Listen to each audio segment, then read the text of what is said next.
8 hours. Jeepers. And it tells me I'm live. Yep. Live it is. Yep. We're live. What's interesting is that I watch a couple of like Ben Coombs's channel, Connects with Guitars. He does daily updates, and he films him through his phone, and it's reverse still on YouTube, and it's been like that I think for a couple of months now. When you say reverse, well, so for example, you know how, so you can read that, can't you? Yep. You can read that, eh? Yep. Okay, so because he's filming from his camera, his front camera, it's reverse when you watch it on YouTube. Has he not figured out how to do it properly? No, it's not. It's not him. It's a glitch, a YouTube glitch with front-loading cameras. Oh. Yeah. So yeah. He can't do notes and handwriting. It's all backwards. No, but I'm going to do a shout out. We've got Jim Goodry, who's from Canada, and we've got our awesome friend Simon Williams. Good morning. Good morning, because it's probably jeepers about 7:30 in the UK, and I have no idea what time it is in Canada, Jim. Sorry. Ah, Louisiana. Oh, sorry, Jim. Jeepers. I don't know why I thought Canada. Were you just talking about Ben Coombs?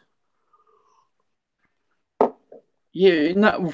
Well, I know who Jim is. I've seen Jim in the chat for a long time, but for some strange reason, I just assumed that Jim was a Canadian. But no, he's Louisiana. He's a Southern man. And Jimmy T, g'day, Jimmy T. Good to see you. We had a good chat on the Johnny Bean show last night. Yeah. So, you've had a busy week? Yeah. No, like you say, the weeks go by pretty quick. Looking forward to some finer weather. I've sent my 5150 back to the shop. They're going to send it to back to the agents. They've got apparently some techs to work on it, because when I bought it, there was something wrong with the volume knob. It kept cutting in and cutting out, and then it would play really well, and then you turn the volume knob and there would, there was something, it sounded like it was farting. So I had a gutsful. I was playing it yesterday and it just kept doing it, so I dropped it off. Is that the red and white one, or the sunburst sparkling? The red and white one, which is quite interesting, because I thought they were going to send that to their technicians. That's the Rock Shop's technicians, but apparently it goes back to the dealers or the agents, because they're the only ones that are authorized to work on or can make claims for Fenders or EVH guitars. So that's nice to know, because some of the techs in the Rock Shop are pretty hopeless. Well, at least you know you get looked after. Yeah. So we had some good feedback on last week's show. There were a couple of cool comments there from people that thought that the show was pretty good. Cool. I don't know. I know you're a busy tycoon. I don't know if you get a chance to go back and read them, but yeah, it's always good to. No, I don't have the live feed, but I do. When I go on YouTube, I see the comments on the side. Yeah. No, it's always good to get positive comments from people. Yeah, nice guitar. So that's my relict 60s Custom Vibe Simon. So it's a Squire custom vibe, and it's pretty good. Yeah, I showed it off last week or a couple of weeks ago. I love it. So anyway, what are we talking about, buddy? I think we were reviewing the Tattoo You album. Well, I listened to that album 3 or 4 times over the week. That was my homework. Yeah.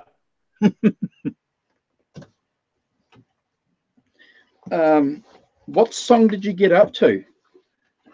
Well, we did side 1 last week. We'll do side 2 this week. Keep it simple. Yeah, just hold on for a second, brother. Hold on. What's the first song on side 2? Worried About You.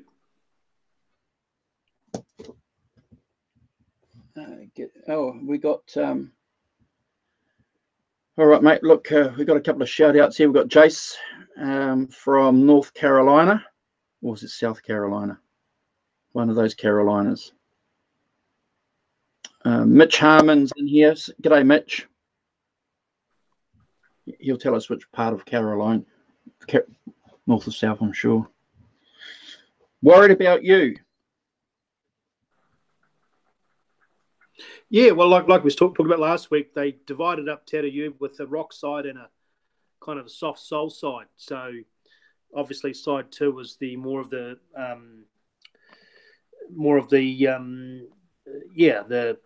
what do you call it? Softer side, yeah.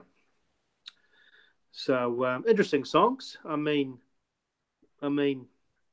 I just had a quick listen before the show started just to refresh my memory. All great songs, but what I like about these songs is, we've talked about Mick Jagger being a great showman, being a great harmonica player when it's needed, but he's willing to try different vocal styles, which is great. And in these sort of slower songs, you can actually hear how talented he is too, because it's not easy singing in a high pitch. And that falsetto, yeah, he's got that down pat though, hasn't he? And I don't think he would have.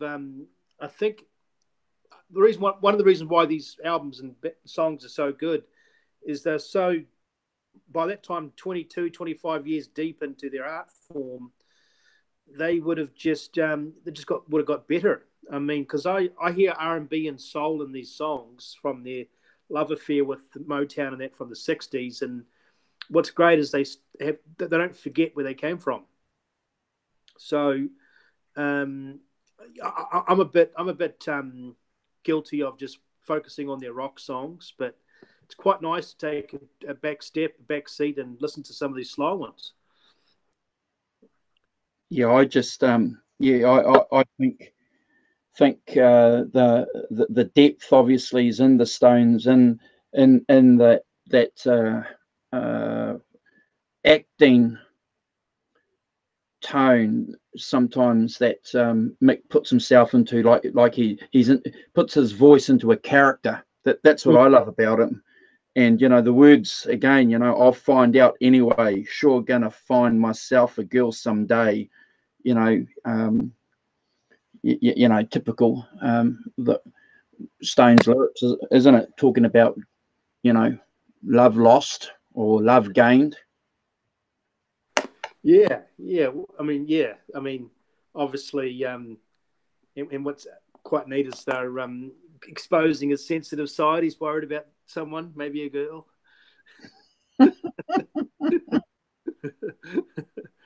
Jerry Hall was there around about the time, wasn't she? Or yeah. So did you have you heard the 77 version that they did at Al Macamba? Have you heard that or seen that? I heard it overseas. I heard it in some headphones. I was never really a fan. It was I don't know much about it. Because that song goes back to 77, okay. and probably 75. So again, we're getting songs that have had some traction in the band in various forms. Yeah, and yeah, so it says it was first introduced around the Black and Blue sessions, and with that reggae and funk and Ollie Brown and Billy Preston hanging around. I mean, they would have been not only hanging out with those guys, but probably going to their house and listen to their record collections. So it's quite neat to have those sort of friends. You can hear the influence. And here we go, like you said, with Jagger on lead vocals using a falsetto voice, similar to Emotional Rescue. Yeah. So yeah, it's quite neat. Quite neat. Yeah, and you got that beautiful bass line. You know, Bill's playing a beautiful bass line on that song. Yep. Yep. Yep. And once again, they're so talented. They whether you're not thinking about it or not, it's almost a sing along too. You know, it's definitely a 3 a.m. song as the bar's closing. Did that song ever feature on any of their live sets that you know of? I'm just looking here. So you mentioned the song was first performed by the Stones during the El Macombo Club. It was also played throughout the 2002-2003 Licks tour. Oh wow! So they have played that. Okay. Yeah. Okay. It performed again 2006 with the Bigger Bang tour, and in 2013 during the 50 and counting. So they pull it out here now and then. Yeah, well, it's not the best track on the album, but it's you know a melancholy kind of tone going on there. Well, I mean, I was trying to find that word. Not. I don't like the word soft, but slow ballad is pretty much what it is. So yeah, but you can't have a rock show. I mean, you got to mix it up. You mentioned about straight tune, open G, straight tune, or open G, straight tune, a sequence. You can't have a rock show that's just all out hardcore rock. You got to have a couple of slower ones in between. You know, the band takes a break. You take a break with the girl. You know, you go to the restroom. Slow songs do a few things, you know. And we don't want them to be all rockers either, too. You know, true Stones fans know clearly that the Stones have a blues foundation, and you know, part of that blues foundation has been able to sort of, you know, sing a blues song, and that means play it slow. Absolutely. Right? And that's difficult to do. We've all played in bands. You know, you can get up there and thrash, you know, Brown Sugar. Yeah. But you know, if you're playing rhythm behind a singer, that you know, you got to make sure that you're not rushing ahead of them. Well, I tell you what, from the backing band's point of view, slower songs are really difficult because if the drummer or the bass is out, the song's ruined. With a fast beat rock song, you can be a little bit out and you can kind of cover up some mistakes, you know. Oh, absolutely. You know, I've dropped a couple of chords, and you can just jump back in. It's great. You know, when it's rocking on. But yeah. No arguments from me. It brings out a different type of musicianship. Yeah, and I think bands like that, they want to be challenged, and it is difficult playing those slow songs because the band's got to come in, the tempo has to be spot on, a lot of pressure on the drummer, because with the drums, it's such a loud instrument and it's such a slow song, you want to be more seen, not heard. And you got Wayne Perkins playing guitar on there again too. Yeah, I think they kept that solo. Kept his original solo. Just when they did the video clip, Ronnie Wood was just mimicking the original solo. That's correct. Yep. Yeah. So Ronnie wasn't around when they recorded it, but was clearly involved in the video. Yep. That's from my research. Yep. That's exactly what happened. Yeah, and I didn't know till last week, and that's one of the good things about talking about these albums. I didn't realize there was a video to the song, so I saw it for the first time last week. And you know what, mate? That solo's not too different from Mick Taylor, in my opinion. Okay, his sort of style, or Yeah, yeah. In my opinion. yeah, yep. Um, yeah. Well, but going back to yeah, Exile, and then obviously a few leftovers on Goat's Head, Black and Blue sessions. There was a lot of stuff going on, hey, in that 8 years. A lot of stuff going on. So yeah, what a great band. Um, worried about you. Well, we've said it before. You know, a lot going on with the band musically, and Jeepers, a lot going on with the band socially. Mm-hmm. Yeah, it's amazing. It's amazing that a grenade didn't go off. Yeah, yeah. That was an interesting period, eh? That 8 years. I mean, you had Mick and Bianca, Mick Taylor doing some good work, then leaving, then the tour, then the new guy Ron, and the heroin and the bust, and the punk and the MTV and the disco moving in. It was a very interesting period. Well, I'll never forget you telling me when we first hooked up and we were talking about music, and I remember mentioning to you about Keith and his drug issues, and how he managed to survive it. But I remember you saying to me he dropped that habit, kicked that habit because he loved the Stones more, that more than the drugs. Uh, yeah, well, that and probably he was probably felt deep down he was turning into a hypocrite. You know, the Stones were he was one of the leaders, and there was a family, and the only way to leave is in a pine box, and all this. He's talking all this big stuff and all this, and he's the one kind of bringing them down a little bit. You know. And any truth to the rumor that one of the reasons why Bianca and Mick split up, one of the reasons was that she wanted, or she was pushing Mick to leave the band and have a solo career. Is there any truth to that? I don't know. I do know that Keith and Bianca never clicked. I think that Keith was always a bangers and mash, jeans, cowboy boots, simple guy, where Bianca was very much in that high fluting society. I think Mick always had a soft spot for A, models, and B, kind of the upper crust. I think that was the little bit of the superficial side to him, I think. And I think one good thing about Keith is he's kept the band grounded. Yeah, well, if Keith ditched drugs because of his love for the band, and there is maybe people in the chat might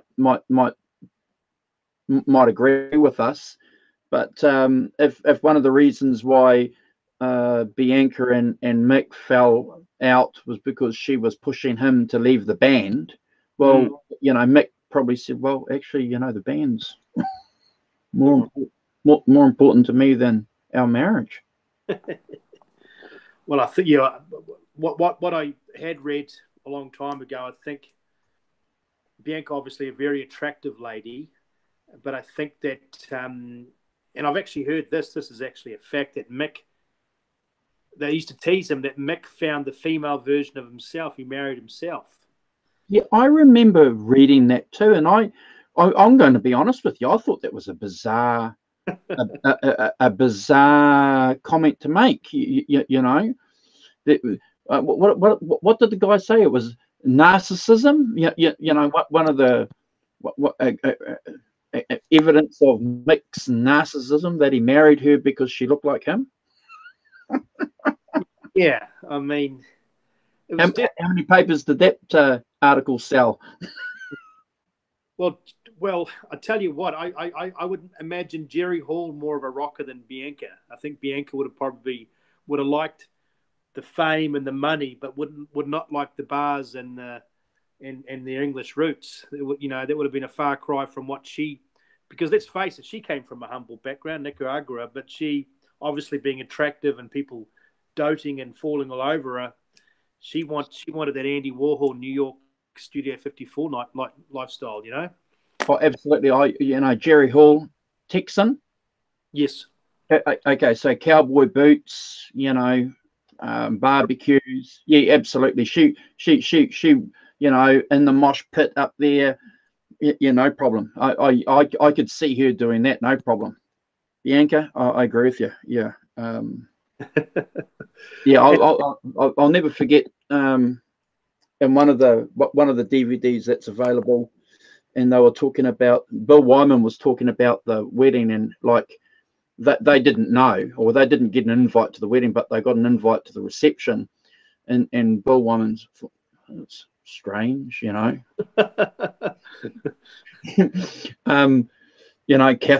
Catholic wedding, and did Mick convert?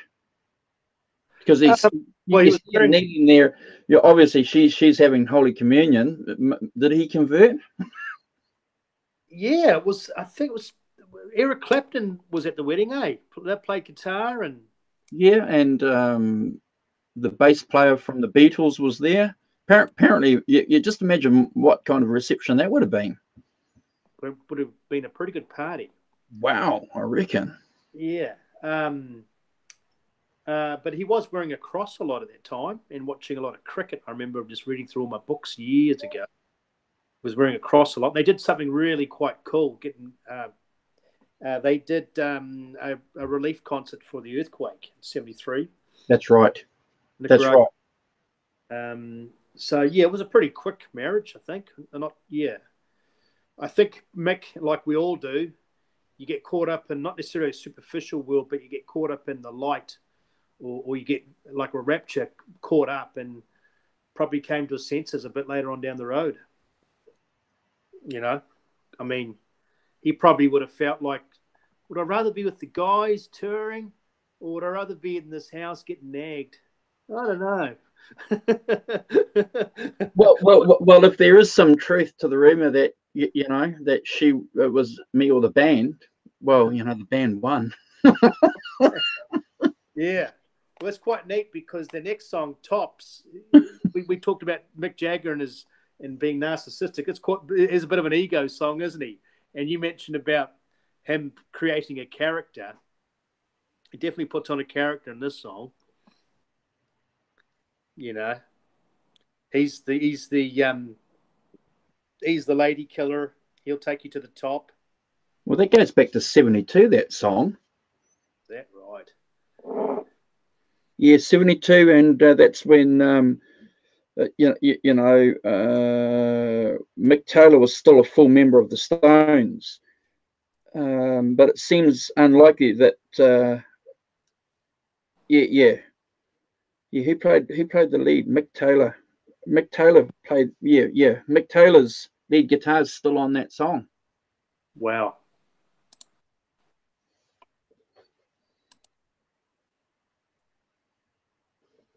Yeah.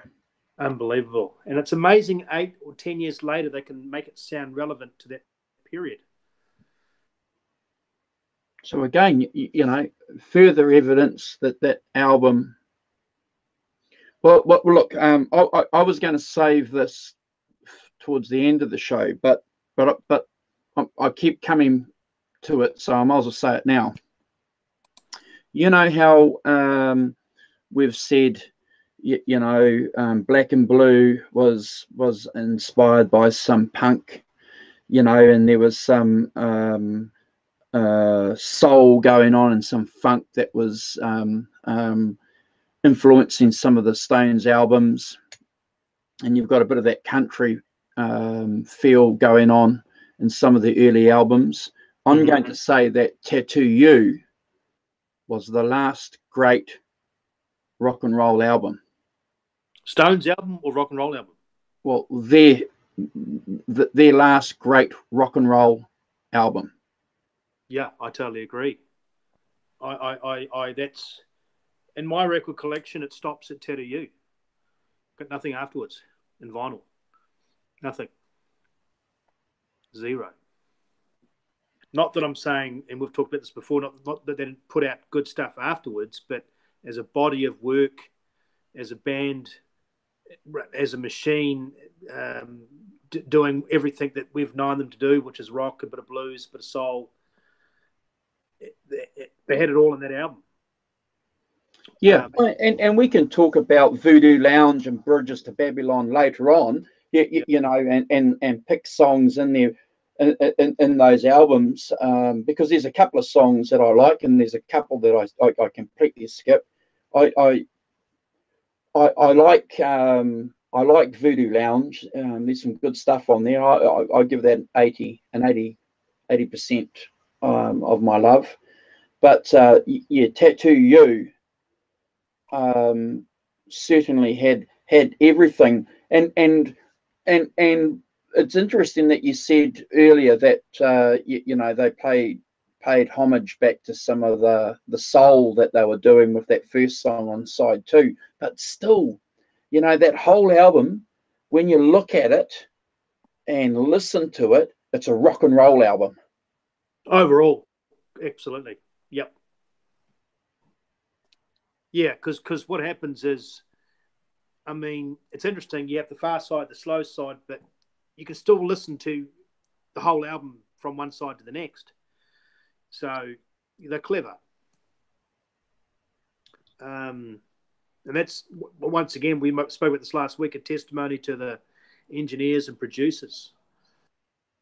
You know, Andy Johns again.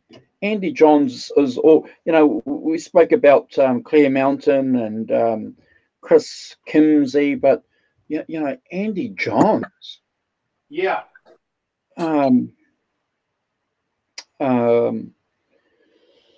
What a legend. He had a brother too, didn't he? Yeah. Yeah. Glenn. Glenn. Yeah. Who did a lot of stuff with Traffic. Clapton. It was like a club.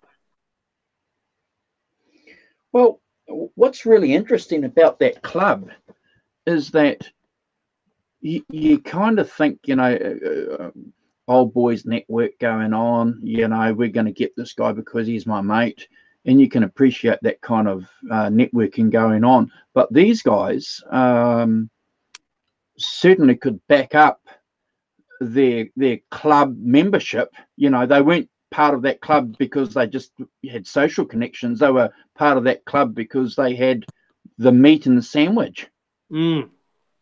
Well, if they're working with other great bands.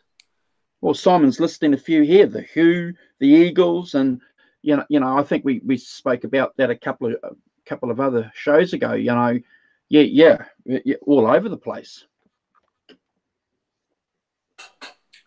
And if these great producers and engineers are working with other good bands, then they can kind of help other bands because they just came from a hot recording session or did an album and can say, listen, you know what, Jimmy Page used this, or, you know, we tried some things, got reverb on this and it worked great.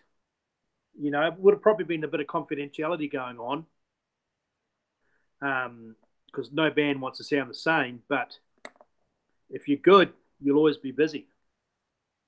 Simon's made a comment earlier about Anita Pallenberg. She hated Bianca because she saw her as a threat to her position as the Queen of the Stones.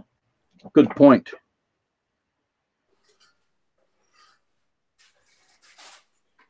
And what's Simon saying? Jason's saying here that I like the 15 TH3 demo I downloaded, but the TH3 was 250. Bias FX Pro was 150. The TH3 wasn't 100. Okay, so what's that? Still having a great day guitar playing. Got the Bias FX Pro. Oh, Yeah, yeah, I've got that Bias app, but that Bias FX Pro, that's like is that a head unit? You can buy that. Is that what you're talking about? Oh, yeah, it doesn't. Yeah, sorry, mate. We're just talking guitar stuff. So what we were talking about before you ran away and grabbed a refill? Oh no, it's just chicken on the corned beef. Oh, wow.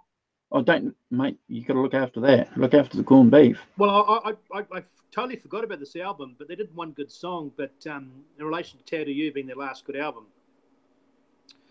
Undercover came after that, and then Dirty Work. And then after the Dirty Work, they had that funny period where they started to fight, bicker, and basically split up. And then it wasn't till the Steel Wheels. Yeah, and that's why I'm saying that Tattoo You is a rock and roll album, because Dirty Work was trying to be some kind of pop album, and you know, they were fashionably dressed, fluoro, which was the scene back then, because I remember that scene. You know, everyone was wearing pink apricot t-shirts. Wow. And I had friends who tried to look like Don Johnson when they went out to nightclubs. Oh, with the white sports jacket. Yeah, and the puffy pants. Right. You know.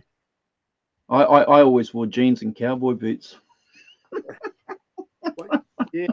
Well, after that particular album, Tattoo You, and you know, the critics can say one thing, but they're generally pretty good overall. But they went from 4.5 stars to pretty much consistently getting 3 stars from there onwards. You know, so there you go. I mean, and history hasn't judged those albums any better, because if you look at Exile on Main Street, when that came out, we all know, because we're all Stones nuts, we all know that it didn't get good reviews by a lot of established reviewers. You know, one review said it was a mishmash, it was a hodgepodge, it was, didn't know if it wanted to be this or didn't know if it wanted to be that. But clearly, it's stood the test of time. well, it's stood the test of time and probably grown to be probably a lot of Stones fans' number 1 or number 2 album. But you can't say that about Dirty Work. You can't say that about Emotional Rescue. You can't say that about Steel Wheels. No, at that particular stage, though, and it's not really their fault. It's just the fact that they had 62 to 82, 20 years of consistent creativity, strong creativity is an amazing feat. How many bands can do that? None. And the simple fact that, which is quite scary, they've been, since that time, they've been still going for 30 years. I mean, A, they were established. B, they had families at that time. C, they're basically just set up. Is it a sacrilege to say that because they had all these great albums under their belts, they were going to pack out stadiums? So the pressure and the artistic drive that they would have had wasn't prevalent, wasn't the cream rising to the top in these other albums. They didn't need to do albums. They could just do 1 or 2 good songs and just. Well, it's interesting because obviously 82, 82, the Leeds tour, 81, 82, the worldwide tour was their last big tour till the American tour, Steel Wheels, 1990, 8 years. So I think a lot of what was going on was not only were they established and everything like that, but the whole world and music and the whole visual aspect had changed. Music videos and the shallowness of the music started to appear more so, I think. Mick doing his stuff with Hard Lady to Please. Yeah. And then you had the expensive winos. You had Keith doing his thing. Ronnie Wood did some stuff with Bo Diddley. And when was Slide On It released? I think that was in the 90s. Oh, okay. Let's have a look. Ron Wood. Okay. I thought. Sorry. I did an album called Live at the Ritz. Ron and Bo Diddley, 1988. Wow. So they're obviously all kind of maybe, and I don't blame them. I mean, 20 years is better than no years. But they probably, within the band, they probably want to try different things and do solo albums and jam with other musicians. And, I mean, it's probably quite a lot of hard work every 2 years to come up with a great album. So. Yeah, and Simon's making a point here that surely they were realizing that tours was going to make them the money. Yeah, absolutely. Mm-hmm. And not selling records. So this the only reason why I'm mentioning that is I watched a movie last night, The Beatles, How They Changed the World, and it was interesting because they were talking about Rubber Soul and how Rubber Soul was the first time you had an album as an art form. And by that, all the songs, you had this album that was singing about serious things. You had the first time ever musicians spending hours in the studio recording. So it set the precedent for a lot of things that our rock and roll heroes did for granted. But the point is, and then we had the Stones, and they went ahead and made Beggar's Banquet, which is an album. Let It Bleed, which is an album, every single song. Sticky Fingers, Exile on Main Street. So what I'm trying to work out, Carl, is we had a band that was producing these albums, all these great songs. Why did it stop? Good point. I think they were so used to every album they put out, there was a number one song attached to it, and they weren't getting the number one songs. I'm just looking here. Start Me Up was number one in Australia, number two in Canada, and number two in the US. So their formula was a number one song, a great album, going on tour. It came to the point where they couldn't do that anymore. What was the number one song off the next album? What's it called? Undercover of the Night. Yeah. Undercover the Night. Yeah. Good song. It's a good song. But big difference. Australia, number 27. Canada, number 11. Where did it chart here in New Zealand? Number 10. In the US, number 9. So them being not necessarily egotistical, but very precious about who they are and how big they are. I wouldn't say it was over, but, they were just doing other things then. I mean, some girls, the big song was Miss You. We talked about Go Ted Soup being pretty average, but Angie and Doo Doo Heartbreaker, every album had a huge song. So life distracted them from doing great albums? I just don't think it can sustain itself. I mean, Bob Dylan's had, patches. The greats have had all these patches. I mean, Eagles. I mean, when people roll up to this show, they expect to hear Hotel California. Bob Dylan's the same. We talked about Bob Dylan, Neil Young. I mean, depending on what mood they are in, they might play to the back to the audience and do their whole new album that no one knows the songs. And the next night they'll do Blowing in the Wind and Lay Lady Lay and All Along the Watchtower, all their hits. Yeah. I often think about that. About was it a conscious decision that they made, or was it just something that they accepted because there were all these external factors that contributed to what had happened? Because surely we know that these guys control a lot about what happened in that band.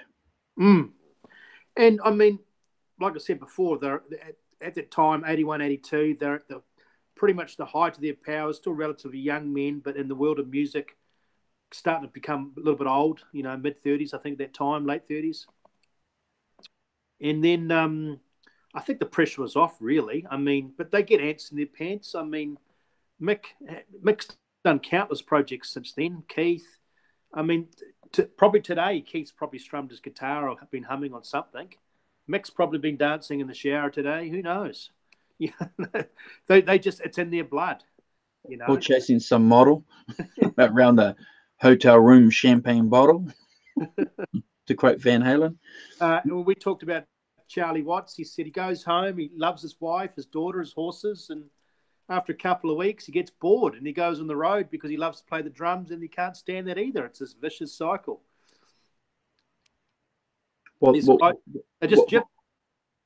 Yeah.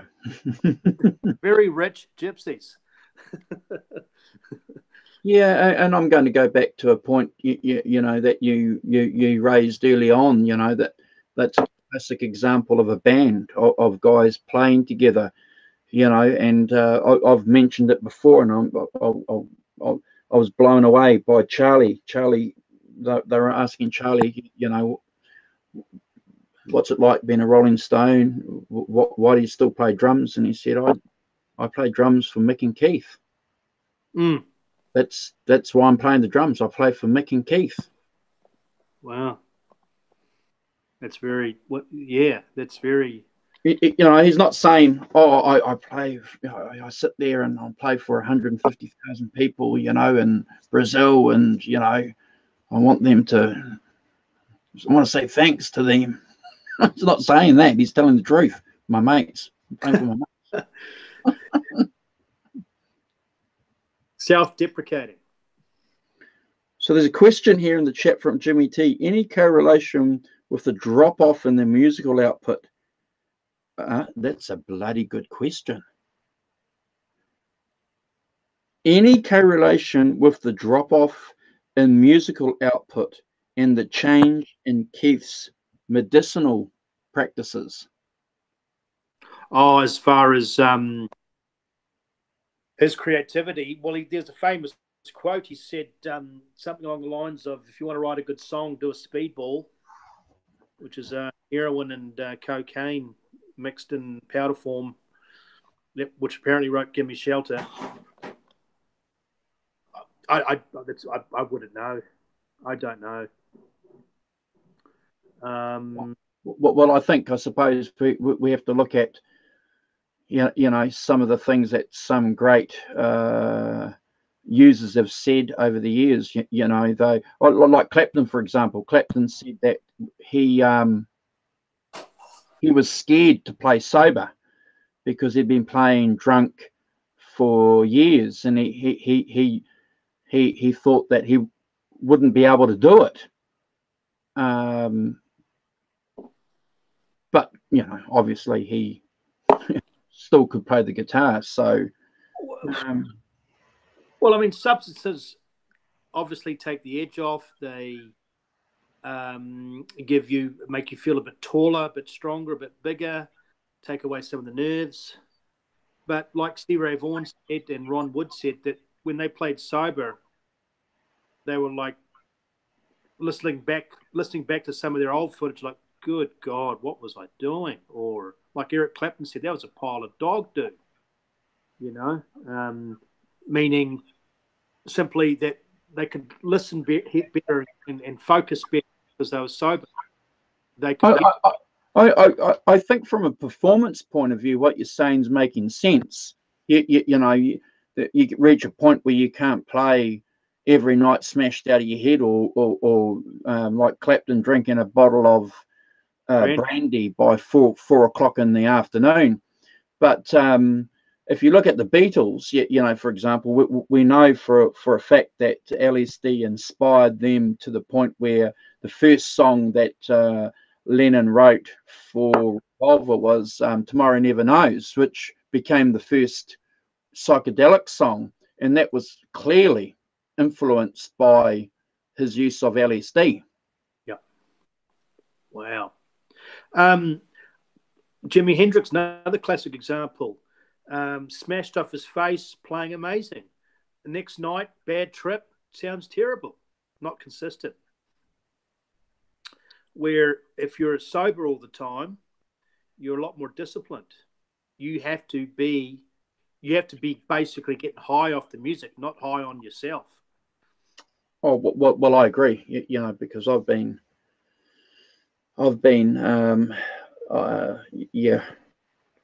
personally, I've been off it since 2009. So yeah, you got to do it for the music, and I think that's one of the reasons why we admire Keith Richards so much, because he put the band, his love of the band, ahead of his drug use.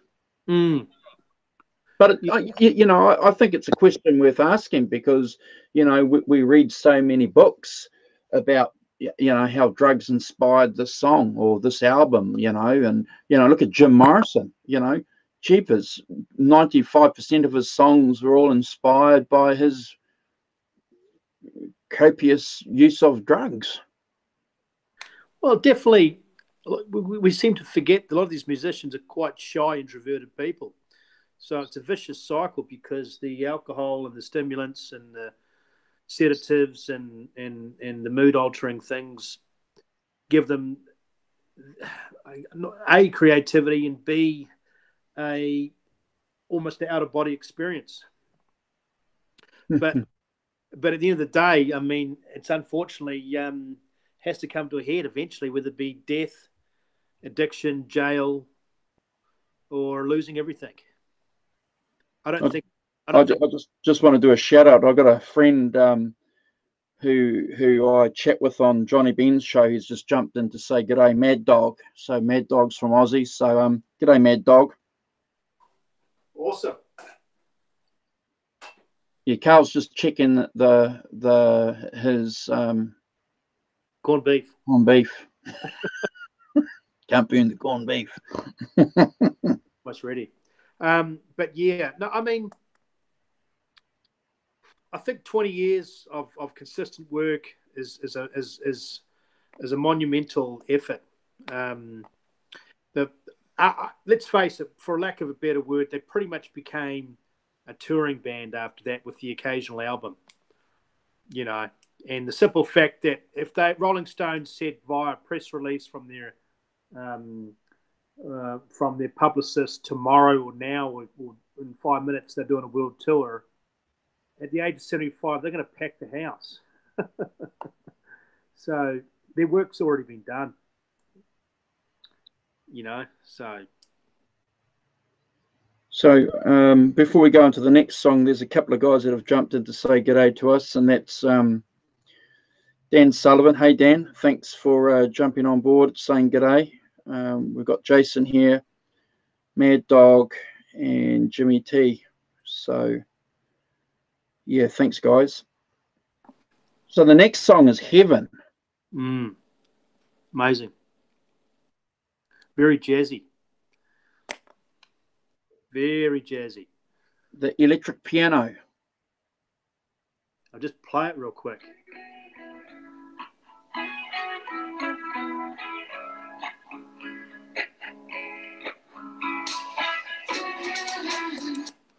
So once again, that falsetto voice, beautiful drumming, and it's just hammering on, hammering off. It's so simple, and that's what makes the Stones so great. Obviously, a minor chord.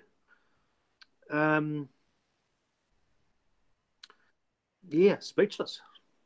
And what's interesting about that song is that we've spoken about how they've rehashed songs from 77, 75, and the song Tops back to 72. That's one song with Neighbours that they pulled out of the bag to finish off Tattoo You. Oh, okay. So that's a 1980 song. That's great. Yeah, and just what a beautiful production. I mean, have they ever? I don't think they would have done that live ever, would they? They just couldn't do it. It's a studio song.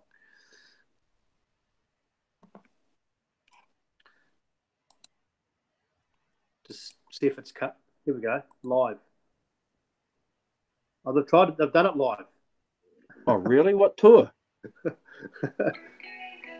No, it's clickbait. Oh. No, I don't think I've ever. Oh, here we go. We'll see. Click on one more. Clickbait. Yeah, and it has to be a Strat, right? Oh, it has to be. Has to be. Has to be a Stratocaster. And you've got a phaser going on there. Yep. As well, which we know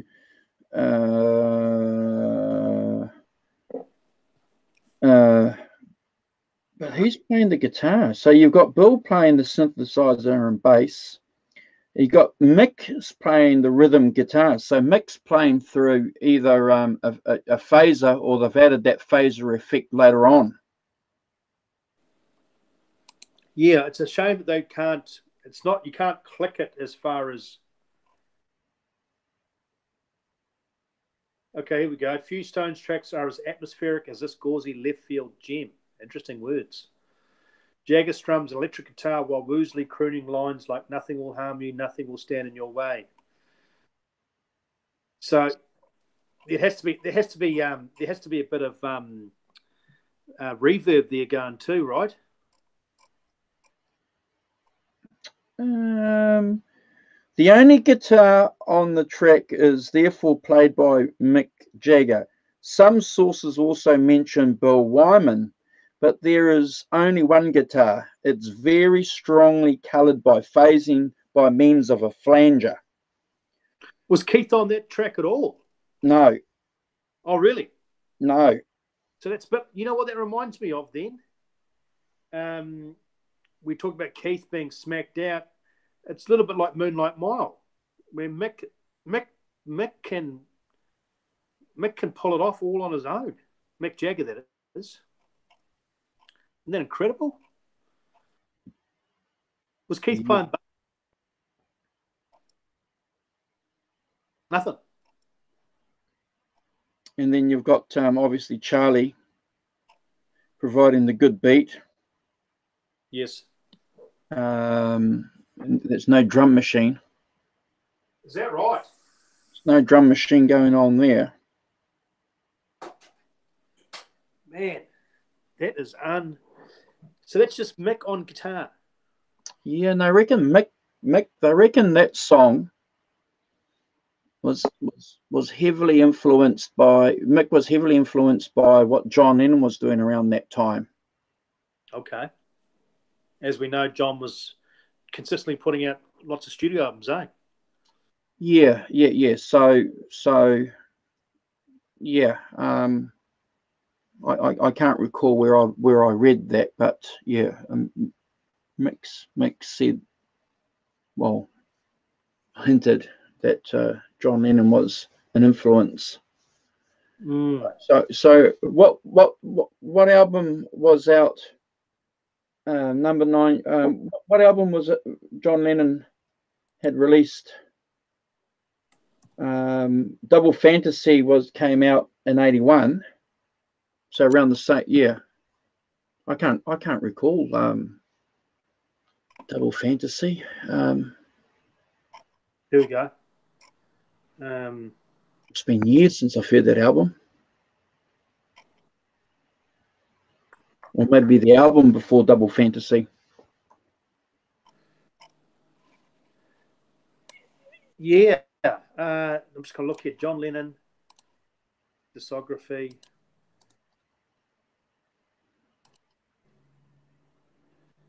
Double Fantasy 1980, he's kissing his wife.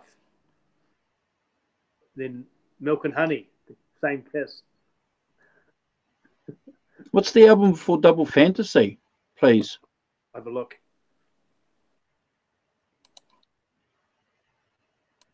Come on. Shaved Fish. Oh, well, I can honestly say that I can't recall any song on that album. But yeah, interesting how if you take Mick at his word, it's interesting how John Lennon was inspiring other artists still in the beginning of the 80s. Oh, let's face it. I mean, we haven't talked about this, but if the Beatles had stayed, I mean, there's so much creativity going on there. But I'm looking at this track listing from that John Lennon album, and there's pretty much links to every song, meaning that the Wikipedia takes most of the album pretty seriously. You can actually research every song. Just like Starting Over, Kiss, Kiss, Kiss, Clean Up Time, Give Me Something, I'm Losing You, I'm Moving On, Beautiful Boy, Darling Boy, Watching the Wheels, Yes, I'm Your Angel, Woman, Beautiful Boys, Dear Yoko, Every Man Has a Woman Who Loves Him, Hard Times for Kevin Are Over. Yeah, I don't know. Well, if you listen to half that album and go and listen to that song, I don't think that you'll see some continuity, I'm sure. I'm Losing You probably sounds to me a bit like that, doesn't it? Yep. Wasn't that a slow kind of jazzy? Yeah, but Lennon's also singing. I can't. I'm not going to do it. But there's a couple of songs on that album where he's singing in a higher pitch, not falsetto, but I don't mind some of those. I don't own the albums, I never will. I don't mind some of those songs. But Mick, let's face it, Mick was always a big John Lennon fan. Mick really, I don't think the Stones ever forgot how good the Beatles were to them in the early stages. Like obviously giving them a song, I Want to Be Your Man, and never putting them down in the press. Well, if we go back to this band concept that you mentioned a couple of shows earlier, so you're talking about guys that hung out clearly with each other socially and just had a huge amount of respect for each other, loved each other, and that's why when the media were making Stones versus Beatles headlines, and the Beatles never played into that, the Stones never played into it, they just sort of like thought, well, this is weird, but understood, played along maybe by just saying, well, this is weird. But at the end of the day, they were all good friends. Well, yeah. I mean, you can be better off being friends with someone that's great than actually being in intimacy. And we all know what it's like. You're going to meet somebody and you're going to hit it off and find out that you've got a lot of similarities. You like a lot of things. And so straight away, wow, yeah, you're going to make some connections. So clearly these guys were musical geniuses. That was obvious for everyone in the band to see. So straight away they were on a higher level. So they were enjoying, I suppose, each other's company and maybe just talking like normal. I don't know. Well, yeah. I mean, I think that I'm pretty sure. I mean, obviously, there's probably maybe a year or two would go by where they wouldn't probably communicate, but I'm pretty sure over their whole career that they would talk to each other. George said something nice about Brian. I think Keith and John hung out and did a drinking competition, and Paul's always said great things about Mick, and they're a great band. I think that's great about those English bands. They seem to have off the stage. They're super funny guys too. You know, with rock and roll circus, you know, there's little ad libs in between songs. You know, well, that's right. You know, they're sitting there. John and Mick are sitting there, and what are they? They've got a plate or something. I can't remember. It's been a while. Is it a plate? Rice, yeah. Yeah, you know, and they're hamming each other up. It's, you know. Yep. But that's what mates do. Well, the other thing too is and I used to be guilty of this. You get starstruck. You get those guys off the stage, out of the studio, in a normal house. They're just normal guys. I used to have this problem as a kid. I would see them as larger than life, and they're just normal guys who just happen to be at the right place at the right time with the right amount of talent, and it took off. I think we all, you know, held. You know, I still hold them in high regard. You know, these guys were motivating factors in my life for years. You know, I appreciate the music because we all know what music has done for us individually.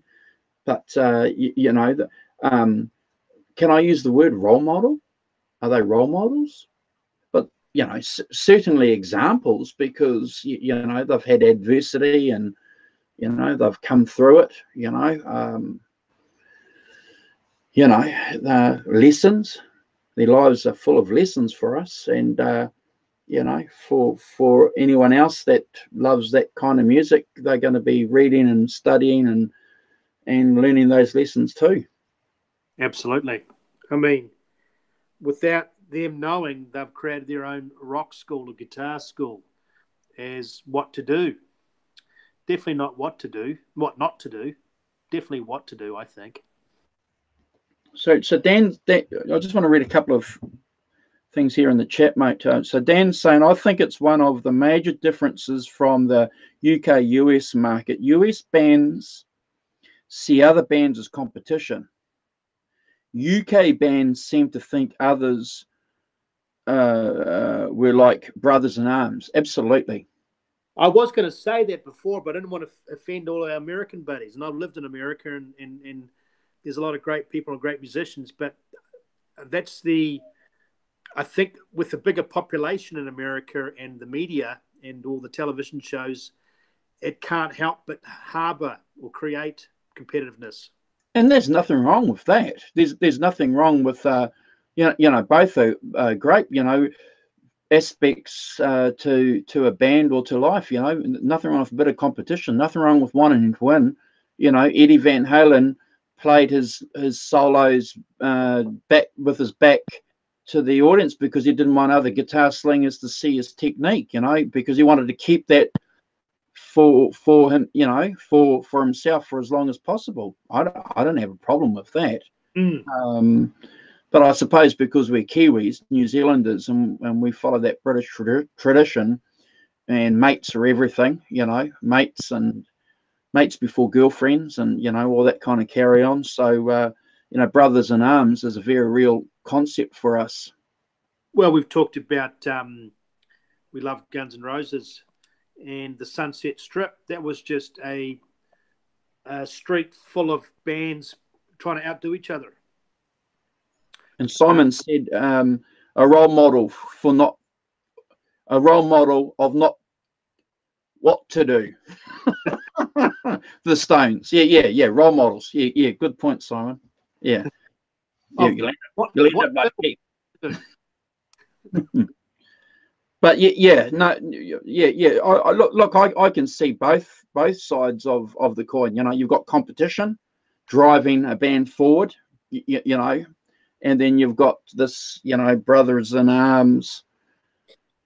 Well, yeah. Okay, so I mentioned earlier I watched a Beatles documentary, so I'm going to throw in a couple of references because of that.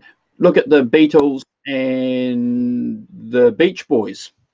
We all know that there was a rivalry there, a healthy one, but certainly competition, because every time when the Beatles uh, the Beach Boys. That wow, we got to go one step further.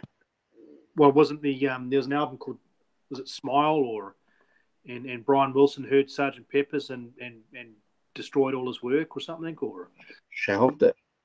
yeah, did something happen? But that's an interesting a transatlantic competitiveness there, yeah. But I've always liked that about the English bands, is they've always been encouragement of each other, as far as, and I'm a competitive person, and if I was, let's say, for example, an amazing guitar player, and there was some guy in Hamilton or wherever, and he was incredible, he or she, part of me would be pissed off. But overall, you have to be the bigger man and say, listen, you know what? All credit to that person, that individual, that group. They're doing things that I like. I could learn from this. Humble yourself. Yeah. And you look at the rivalry and that competitiveness in bands itself too has driven bands forward, and and certainly contributed to breaking bands up. Well, I'll never forget that. Slightly getting off topic, we'll get back to the Stones, but when I think Pete Townsend saw Jimi Hendrix, and then he invited Eric Clapton to the movies, and they having their popcorn and might have snuck in a little bit of booze, and was it Pete said to whisper in Eric's ear, "We're out of a job, mate." Was it those two? Well, certainly Pete was. Yeah. Pete went on to become a record producer after that. But Hendrix pushed. Hendrix never said. Hendrix said, "I love the Clapton. I love the Stones. I love these guys." He never, as great as he was, he was on his own. Let's face it, he was on his own plateau. He was way up there in the stratosphere as far as greatness. But he pushed those guys to, he pushed Cream, pushed those guys, didn't he? Oh, and I'm going to say, as soon as he touched down in the UK and walked through London, that had an effect on him that became instant. There was an instant effect on Jimi Hendrix playing with Noel. So yeah, certainly Jimmy, this American guitarist, came and had an effect on these other guys, but certainly England, bang, smack, contributed to three great albums. Absolutely, and contributed to a legion of guitar players, trying to not act wild, but trying to be creative and play their best.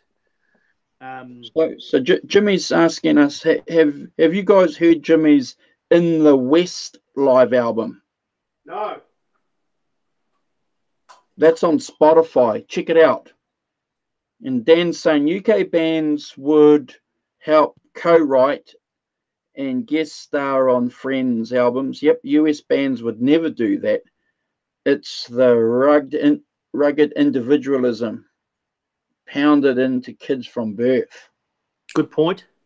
You see, we're on the arse end of the world, Dan, and I haven't spent any time in North America. Carl has, so he's probably going to understand a lot of what you're saying. But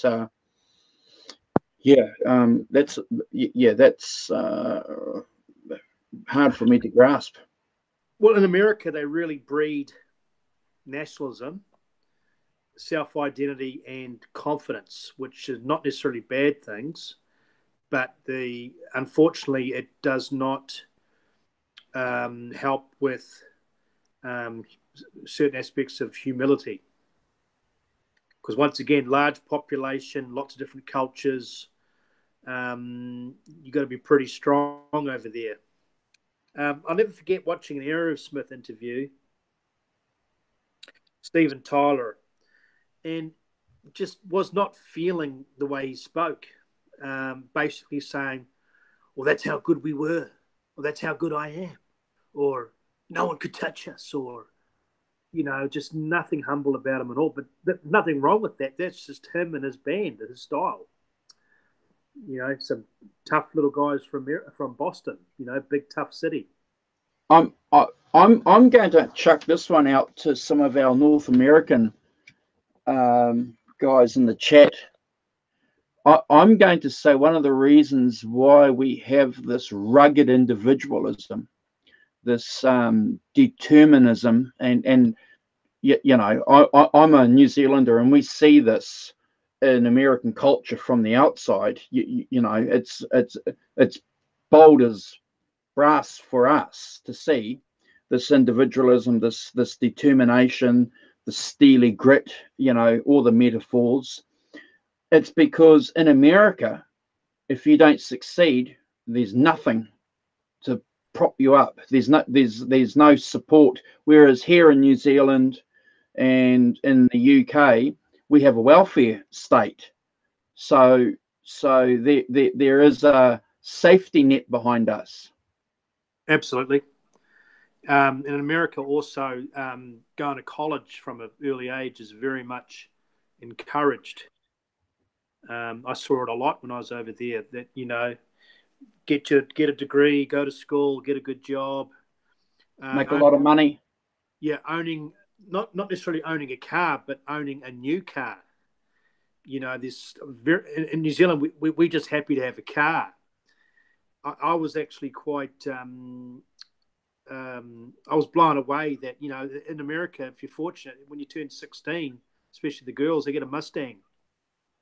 Wow. So it's very much a visual society. Yeah. Very much a visual society. And unfortunately, you are right. You get the haves and the have-nots. The people that don't make it, we've heard the word ghetto and trailer trash and hicks and, so it's when I was over there, it toughened me up. You had to have what's called the immigrant mentality. You had to really be good at your job. Yeah. And fast-paced. We're talking hitting the freeway in the morning and driving 100 miles an hour, and you hit the third exit. You got a cup of coffee. You don't have breakfast. The breakfast is in your car. You're eating a couple of tacos. Coffee's in your little holder. It's fast pace. Where England wouldn't be like that. They'd be rolling up to the studio, jam and crumpets and toast, a cup of tea. Yeah, I've got to be careful because I'm a supporter of capitalism. And democracy and all. I'm a supporter of that, and I that's where my philosophical roots are. But obviously it has an effect on the makeup of a band, doesn't it? I had this conversation with a friend recently. Look at Metallica, for example. Metallica were quite keen to get rid of Dave Mustaine.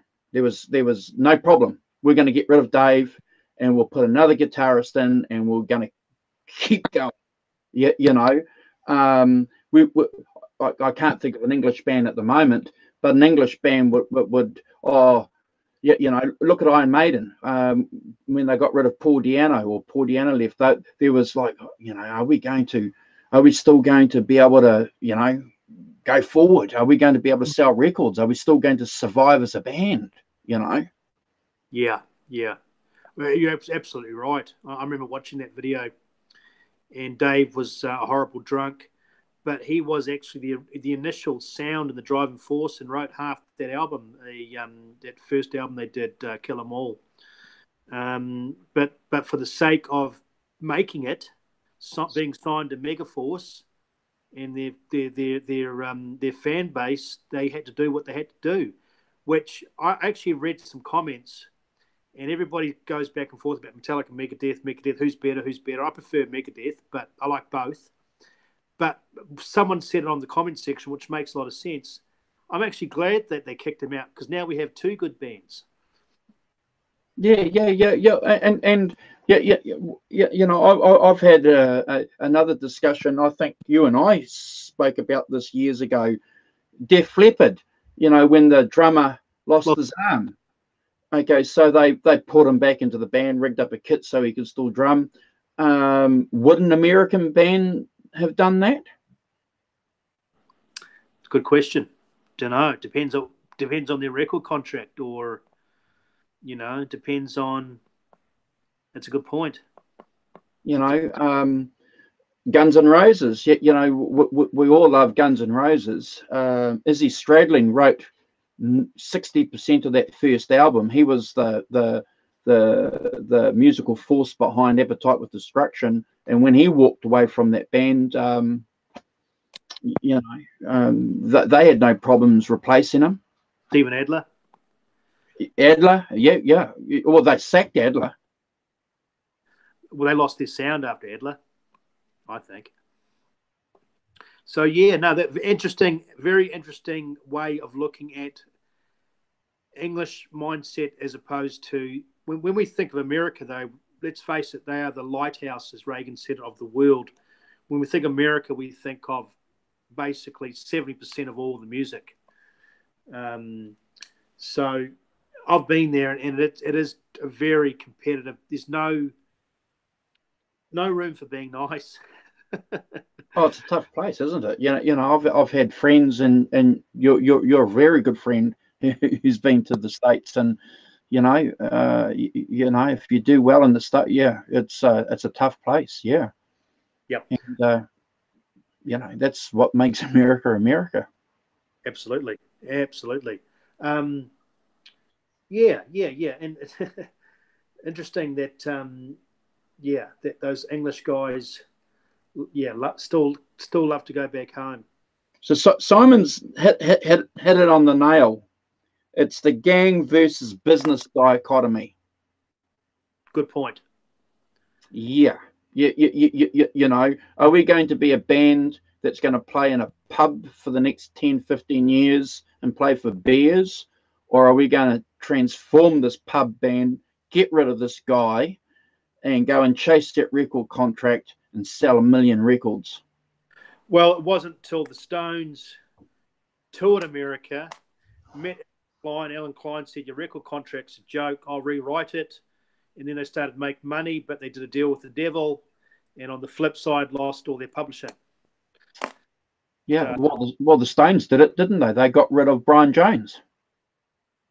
Yeah, exactly. So good point about the business mindset and the gang mindset. Yeah. I'm pretty sure if Brian had kind of hung in there, they probably could have. Not sure how the '69 tour would have worked out with those solos, but yeah. No, I mean, when we think of America, Atlantic Records, what a massive label, huge. Atlantic Records. It's like the Chess Records. Yeah. Records. Yeah, that's when record companies told bands and managers what to do.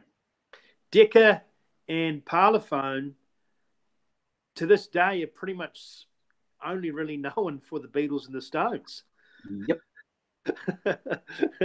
Minor labels that did us a great justice, but still a minor. and Parlophone, how do you pronounce that? Parlophone? Yeah. They were part of EMI, weren't they? Or a comedian, a comic. They were recording comedians. And Decca was recording classical. Yeah. Yeah. Weird. Yeah. So Simon's saying exemplified by the Eagles, Glenn Fry versus Don Felder. Yeah. Absolutely.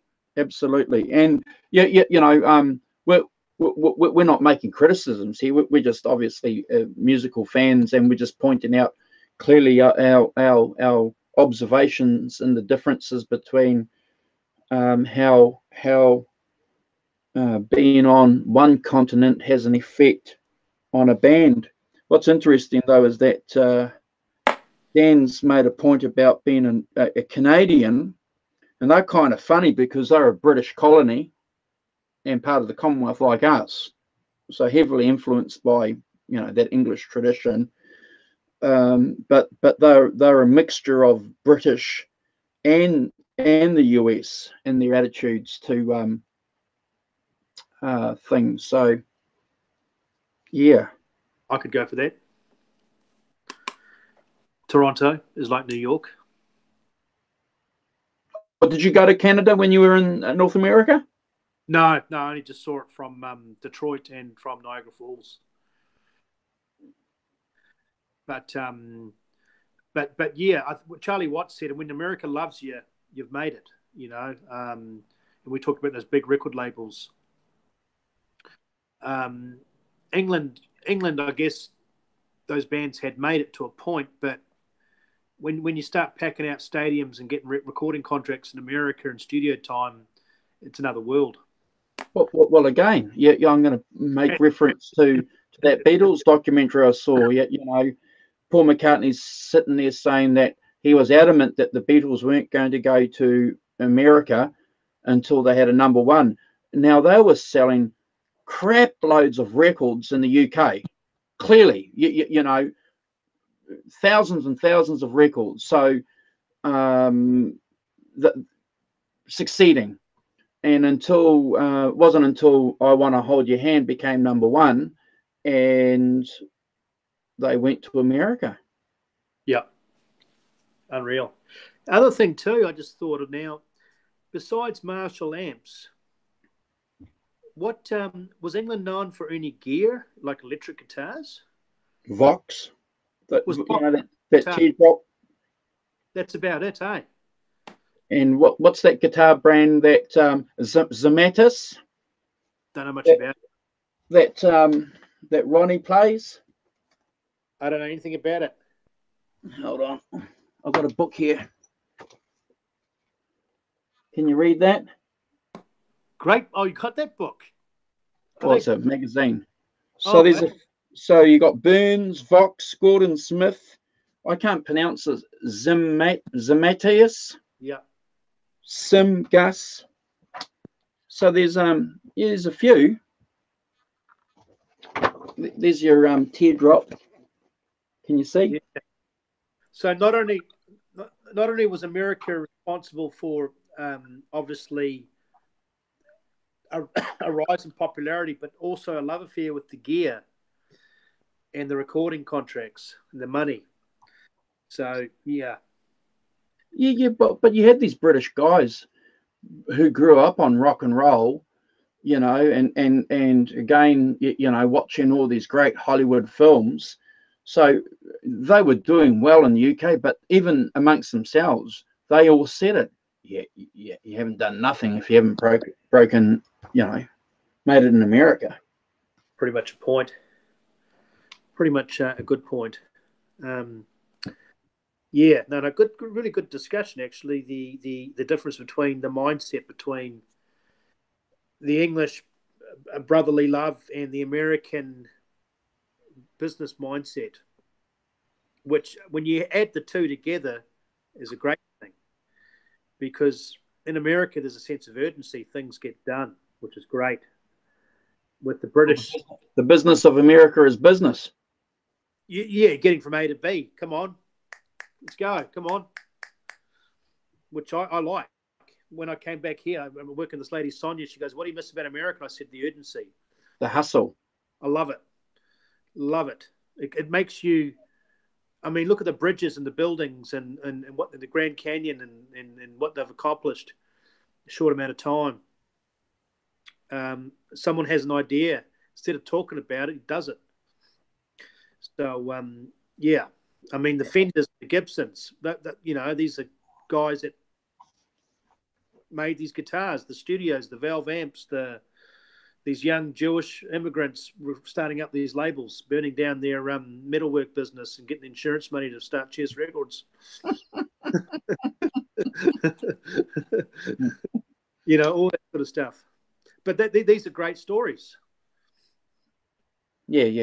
And yeah, having said that, I think New Zealanders share those similar traits too. I think, like Dan, we share similarities because we've been friends with the American and English cultural hegemony for a long time, and it has had an effect on us. And we've got that same attitude too here in New Zealand. We just roll our sleeves up. If there's a job to do, we just roll up our sleeves and we just do it. And here in this country, we have wire, which is number 8 gauge, and it's a famous saying. If a New Zealander doesn't have the tools to do something, they'll just get some number 8 wire and fix it with some number 8 wires. So that means we just get down and get things done.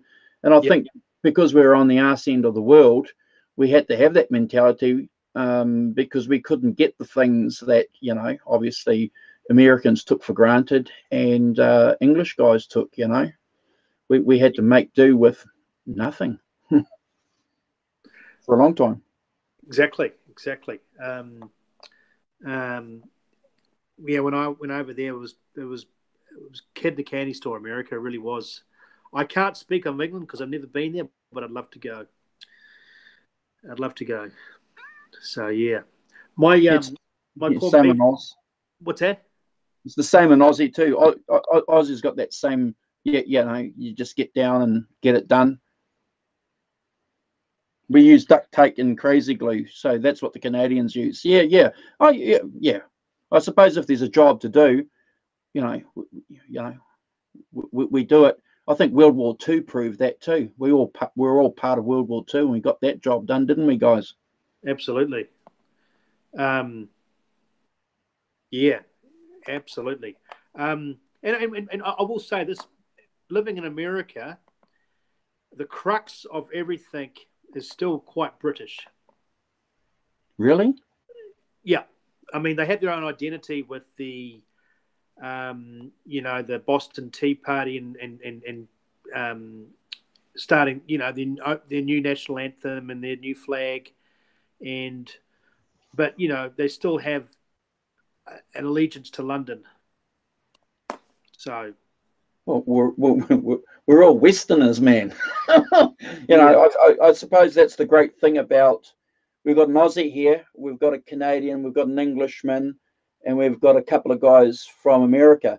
And what's interesting is that we're all talking, we're all participating on a forum, we all share the same histories, we know exactly what we're talking about. When someone talks about a Canadian, we've got this idea of what a Canadian is, what an American is, what an Englishman is. So, that's a great thing. Absolutely. I mean, yeah, America's a fascinating place. I love the fact that it's culturally very rich. You've got the American Indians, you've got the African Americans, you've got the Italians, Jews. But with everything said and done, it's very much it's just it's like a melting pot of cultures. It's hard to describe. You'd have to go there. But yeah, it's a new country. It's a relatively new country, America. It's only 400 years old. And Dan's saying something. We all share the common language of music, absolutely, because this show's about an English band. Yeah. And an English band who was inspired by some black guys who played a type of music in America. Yep. That fascinates me. So this is a question that I want to ask, and maybe we can talk about and maybe research. So when you go to the South now in America, to where black communities live, so I've got this idea that you've got blues music. That's the romantic, that's the historical view I have. They probably won't be playing blues music. No, not so much. You've got little juke joints and it'll all be popular music. It'll be rap music. It'll be just popular music, won't it? I think so. Yeah, country's big and country western's big, which is commercial country and western. And I mean, you're always going to get rootsy bands that'll still carry the flame, but radio dominates, that sort of thing. Top 40. So, yeah. Okay, so Jimmy T's got a Canadian, an American, a Brit, and a New Zealander, and an Aussie walk into a bar. And the bartender says, what's this, a joke? Jimmy T, haha, good response, Dan. Yeah. Okay. Sorry. Okay, so Jason's saying correct. Country, rap, and pop. So there's no blues. No. Well, they had that R.L. Burnside documentary about 10 years ago, and he was like, came out of nowhere, and people were like, what is this? You know, like a mini a rejuvenation, and those juke joints and stuff were slowly just disappearing.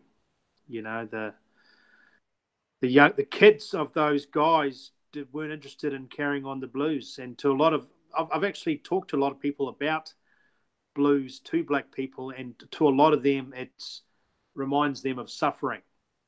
To us, it's like this beautiful music force of emotion and simplicity and power. To a lot of them, it's a bad reminder.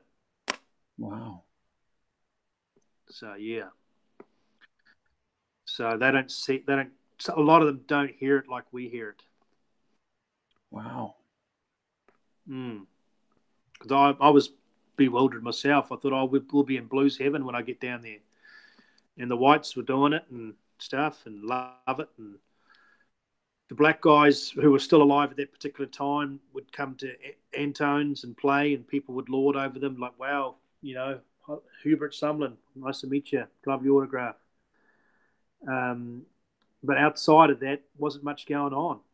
You know, I don't think, I mean, in modern times, besides maybe Gary Clark, who's got a rock edge, Robert Cray, who's older now, is there a young, black, successful blues person?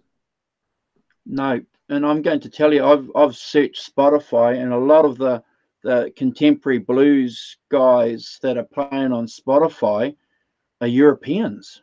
You know, from Europe. You know, there's that Dan Platanen, I can't pronounce his surname, Platansky. He's a South African guy. Oh, really?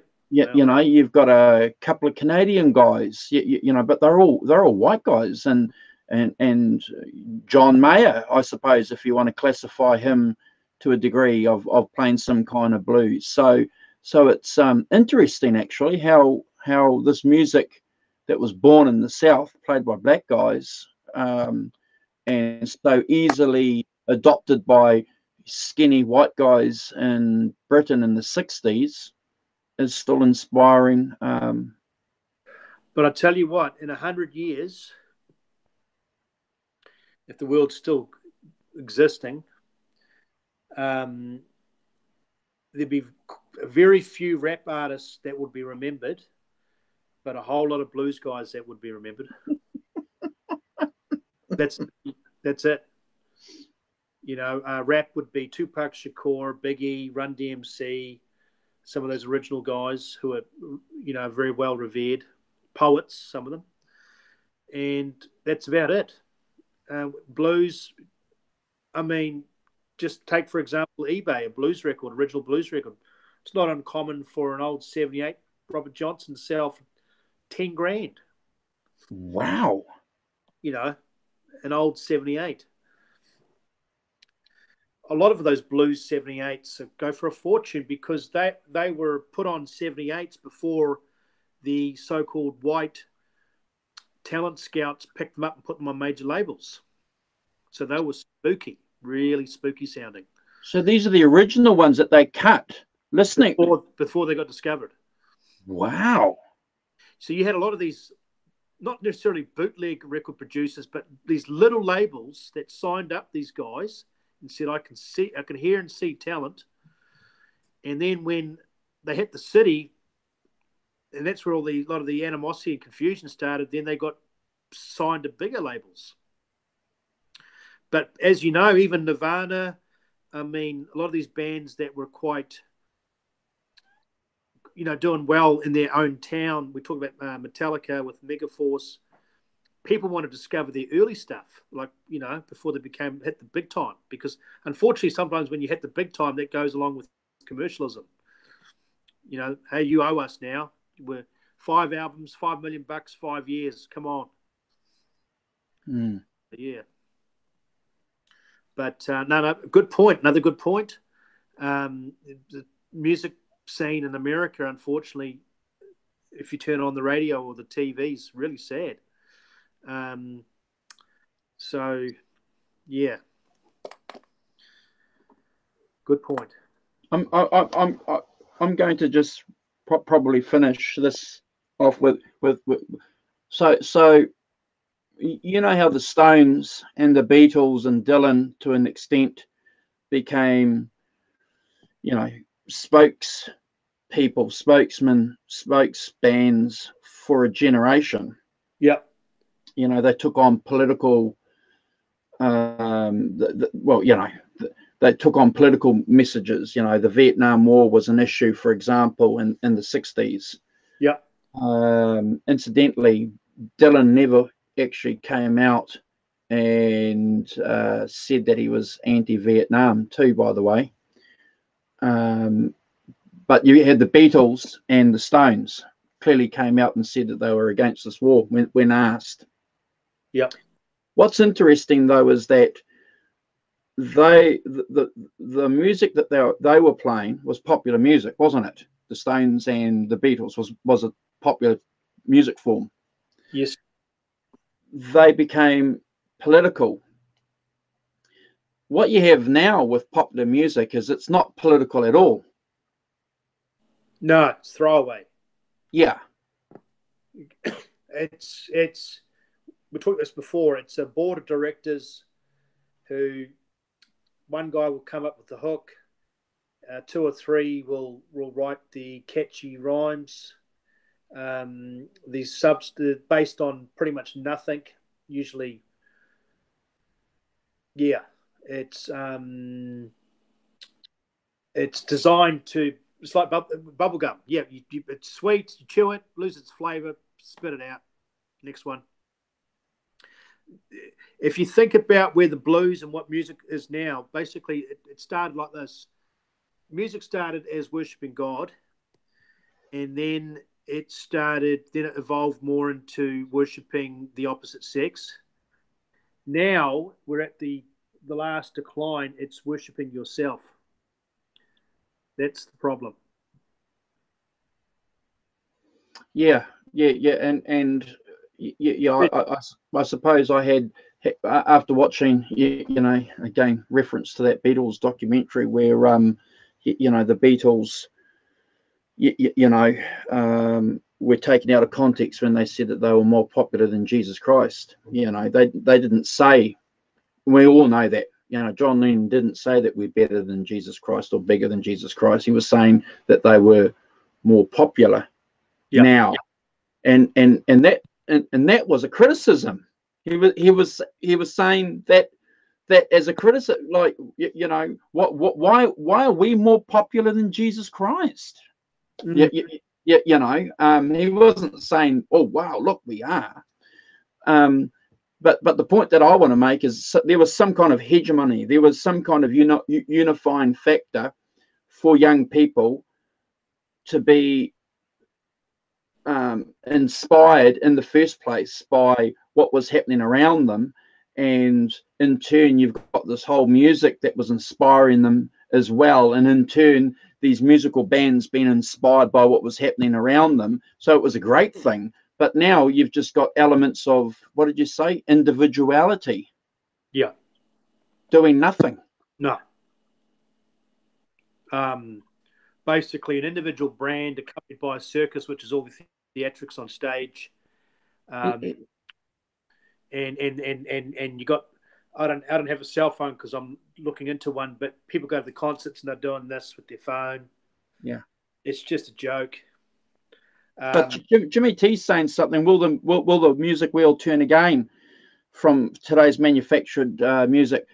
Carl and I have said that we'd like to think that it will, because you had in the 50s, you had record producers controlling what bands was what individuals were singing, and the Beatles came along and blew that away, and so did the Stones.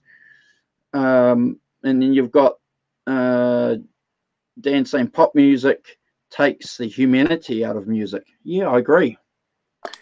Absolutely. I mean, I just had a brainwave, not a brainwave, an epiphany. I just we had our annual awards at the lodge, and they had a live band called. Have you heard of the Monroes? No. Okay, good band, tight band, covers, party music. It just blows away a DJ or an iPhone plugged into a, I don't know, a computer. You know, just real. It's live. It's tangible. You can relate to it. It's exciting. So maybe live music, proper live music, can save the music. Don't know. Yeah. I remember going to a wedding in Austin, and this guy thought he was pretty slick. Plugged in an iPhone into a amp and put it on like auto rotation, and it just sounded terrible. So yeah. Well, I went to the movies to see the latest Mission Impossible, and they've got this scene where they've got this guy, the DJ, and he's standing there, and all these people around, and they're all dancing, and this guy is just standing there pressing some buttons. It's horrible. And these lights are going, and I'm sitting there going,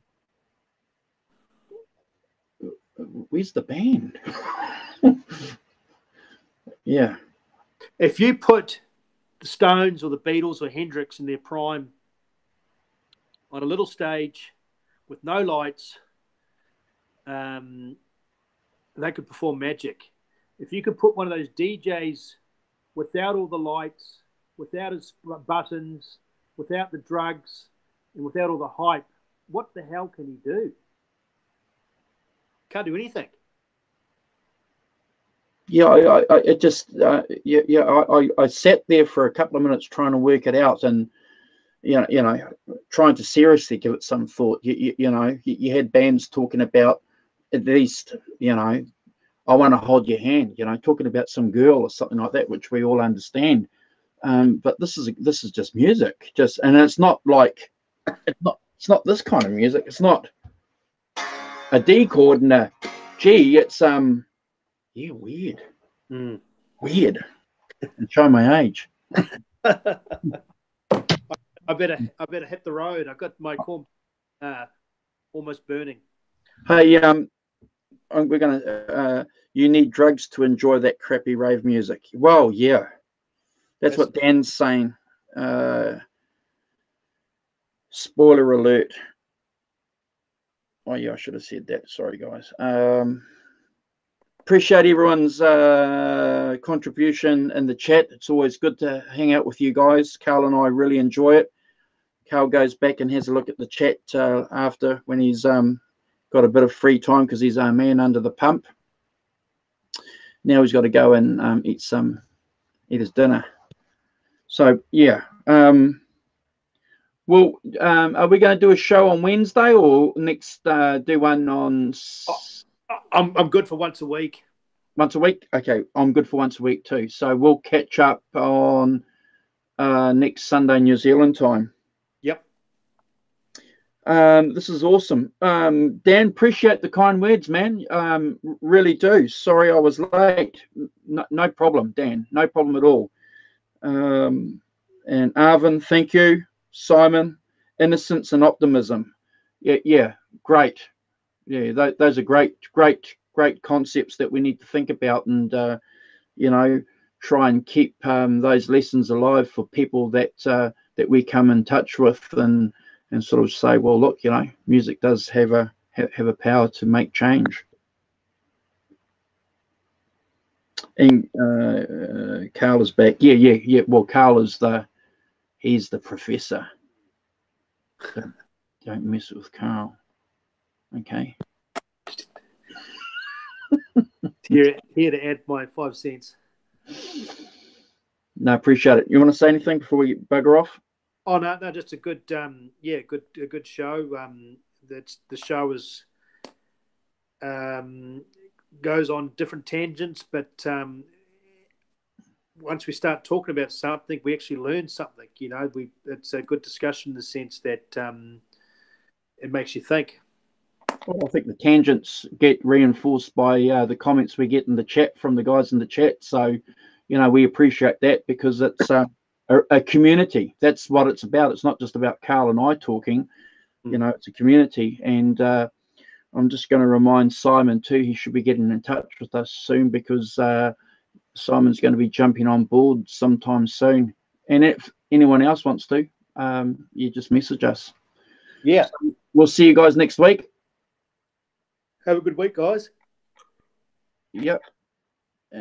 Peace and love from New Zealand.